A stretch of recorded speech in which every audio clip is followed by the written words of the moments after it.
If somebody buys a brand new one of these, a full electric car that's over 40 grand after April, then I think there's a potential there for a lot of people to be caught out with the luxury car tax, or the ECS as it's called.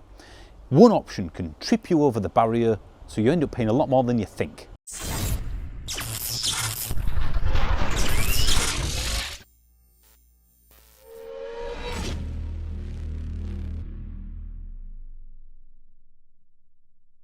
I will briefly mention who's paying what in terms of EVs and road tax, or vehicle excise duty if you will, before anybody picks that up in the comment section, and just clarify exactly what I mean by people are going to get caught out by cars being so close to this barrier that one option essentially costs them way more than they ever thought. And it doesn't matter if you lease, it doesn't matter if you PCP or cash, it's going to be for everybody.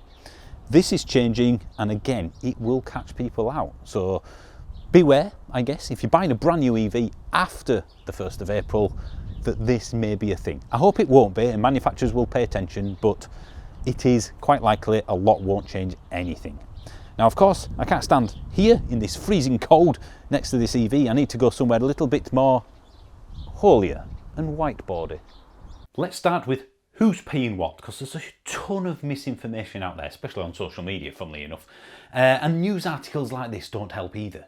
And I say news articles because it's not really from a journalist that's pumped this out. It's clickbait headlines that say EV drivers could be facing up to a £620 tax hike. No, new EV drivers might do, or if you get a new car, but it makes people think that everybody's paying this. So anyway, let's clarify things. If you have a full electric vehicle, so this is just full EVs, of course, on this channel, and it's registered before 31st of March 2017, you'll be paying 20 quid. It's actually from the 2001, I think, to 2017, but that pretty much is every single EV ever made. So if it's before that, it's 20 quid. I really don't think you've got anything to worry about. It's not really noticeable, is it? But for the lion's share of every EV on the road at the moment, it will be after 31st of March 2017, you will pay the standard VED rate or car tax rate of £195. So essentially, if you have an EV and it's older than 2017, 17 reg onwards, let's say, you'll be paying 195 quid a year for your VED or car tax rate. This is the confusing one. The extra car supplement, or the luxury tax. Is your car above £40,000? Yes. No. If the answer is no, then zero. You don't have to worry about anything. If the answer is yes, the next question is, was it bought or registered after April 1st, 2025? So that's this April. It doesn't affect current EVs. So if you've got a £50,000 EV that you bought last year, it doesn't affect you. It's only new EVs that's registered after 2025, this April, and are also above £40,000.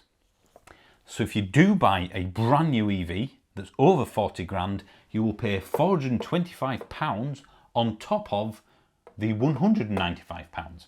Now, this has been around for several years with combustion engines. It's just now affecting EVs.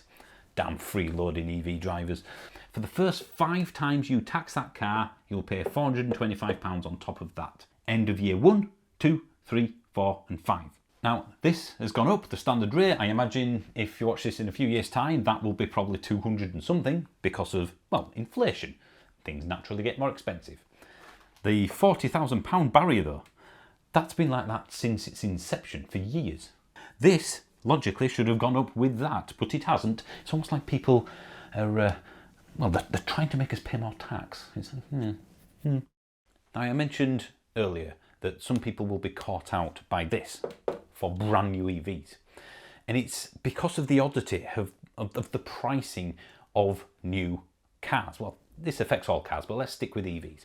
So something that's just under 40 grand escapes it. Something that's just over 40 grand, well, then all of a sudden you've got this on top. This is the Tesla Model 3, one of the best-selling EVs around, and a good example because the price of a base model with no options is $39,990, just under the bracket, which is brilliant. And it's been that price for some time.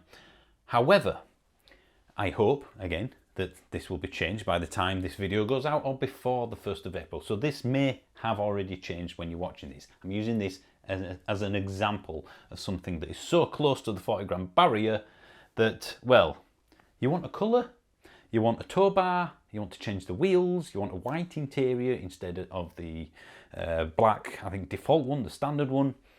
Well, whatever you do, because there's only a tenner in it, you are going above the 40 grand bracket. So let me show you what I mean, because most people will pay this on a monthly basis. So I've gone on the Tesla website and got on the official PCP figures with a 6,750 quid deposit over 4 years. For a base Model 3, it's 458 quid a month. Fair enough. If you want a blue one, it's £1,300 extra, so that's £41,290. But because it trips over 40 grand, you've got the 425 quid extra car supplement. Divide that by 12. Add the colour, because obviously you've got to pay for the colour as well. And you're paying £522 a month instead of 458. 64 quid a month, a 14% increase because you want a colour. And over half of that monthly increase compared to that is the tax itself. So it doesn't matter if you lease, it doesn't matter if you buy it cash, this is something that will be passed on to you. The lease company, even if it includes tax and maintenance, they're not going to absorb the car tax for you, they're going to pass it on to you. Just like PCP, just like if you bought it cash. It's not just Tesla. I'm not picking on them. It's just, again, a good example. So, I don't know, Volkswagen ID3. The Vauxhall Astra Estate. I had a quick look, and if you go for a higher spec one, you're looking at about £42,000 in terms of list price. And that's what this tax bracket goes off. List price. Not what you pay, the list price, plus the options on top of that. So, Vauxhall Astra Estate. 42 grand, that attracts this. However, who pays list price for a Vauxhall? In fact, other than Tesla and a couple of other manufacturers, who pays list price? Fords, Vauxhalls, Stellantis Group stuff, all of them are heavily discounted, especially at the moment. So for that car, I could get for probably, I think 2 minutes online, I can get it for about 37, 38 grand. And I don't think anyone will pay more than that. But because the list price is 42, you pay the tax, the 420 quid a year. So all they have to do, a manufacturer, like Vauxhall in this example, change the list price from 42 to 39,999 if you want. You're still selling it at the same discounted price. All right, the discount isn't as big, but it's not going to change what you sell the car for. I mean, let's face it. If this stays as it is, as I'm filming this right now, the prices with the Model 3, every single one of them is going to be a standard range white one. I mean, a lot of them are already because it's a free colour. But if you have to pay an extra 64 quid a month, as an example, just for the other colours, 14% extra for 4 years, just to get that blue or the red or whatever. In fact, they're more expensive. They're all going to be white. And that's before we factor in the resale value.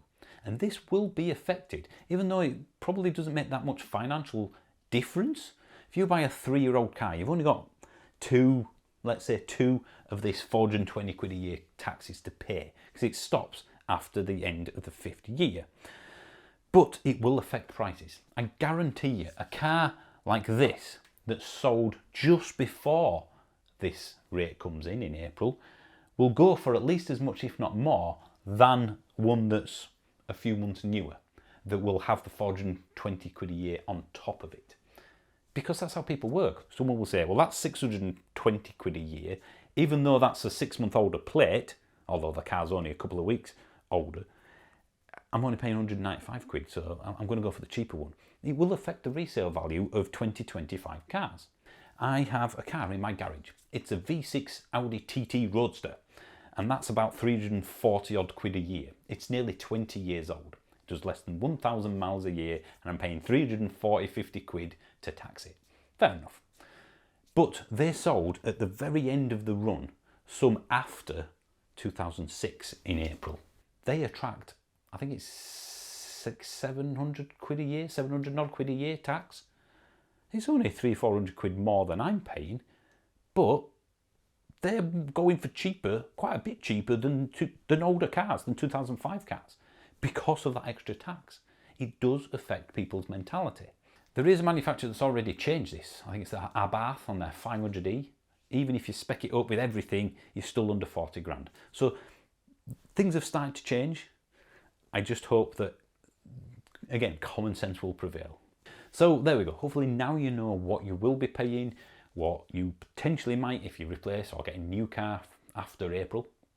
There's going to be probably a lot more cars below 40 grand. And, well, do you think the 40 grand barrier, should that be raised? Is £40,000 a luxury car these days? I know it's not a luxury car tax, it's extra car supplement, but that's been £40,000, as I said, for years now. It's not gone up with inflation, yet the actual price of tax has. So there's a lot of people saying that that needs to be, increased to say 45.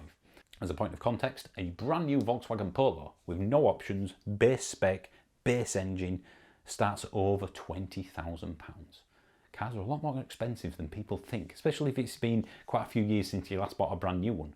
So if the cheapest entry-level Volkswagen Polo is 20 grand, well, is a luxury car 40?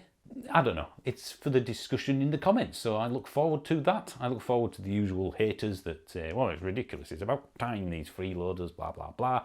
All engagement is welcome because it pushes the channel on. And if you want to support the channel even more, then for 99p a month, you can click on the join button, which is next to subscribe, unless you use an iPhone, and that won't let it do it on the iPhone. You have to do it on a browser. 99p a month. You get videos on Sunday, usually, instead of Friday, and occasional members-only videos as well. So please, if you can, subscribe. If you can, comment. And if you really want to, then become a member. That'd be great. So thanks for watching. See you soon.